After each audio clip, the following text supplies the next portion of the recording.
Dobro mi došao, Isuse, u ove moje zadnje dane. Riječi su utihnule u srcu, pokajanje. Davno sam odbacio trnovu krunu tvoju i primio lovorovu na pametnu glavu svoju. I zasjalo zlato, zamirisao lovor i prolomio se pljesak i zaigralo mi srce od neke čudne radosti. I taj dan se zametnulo sjeme u njem oholosti.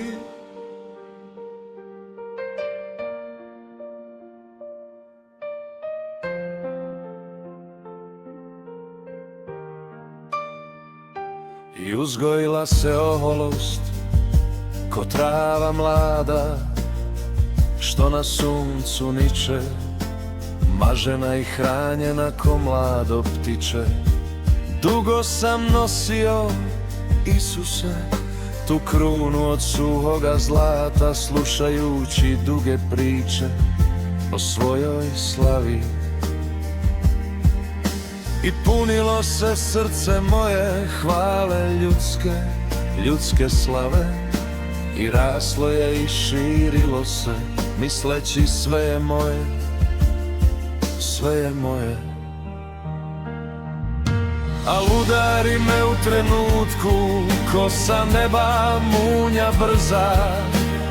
Oduze mi bolest mrska, sva odličja i sva prava. U trenutku nestadoše sva ljepota zlatnog sjaja i mirisa od lovora i velikih ljudskih hvala. Nestadoše zlato, lovor, ljudski poklik, naklon, stisak ruke, osmijeh, pogled. Sve iščeznu, sve pobježe, ko guje od ljudske pete. Osta samo tijelo moje u ranama, bol volje od silne hvale lažljivoga ljudskog roda. Osta samo prašina i postelja jadna ova.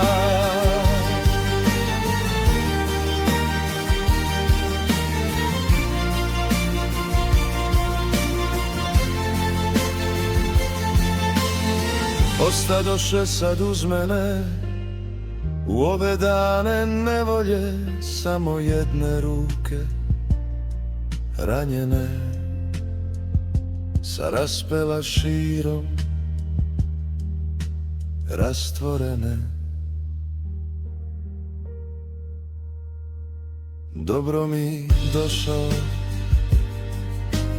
Isuse, pred smiraj moga života. Grešan sam život živio, prezreo majčina savjeta.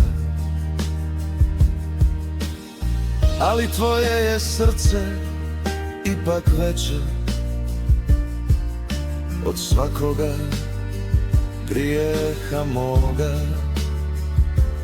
Dovoljna je bila samo jedna suza za oproštaj zbog puta zloga.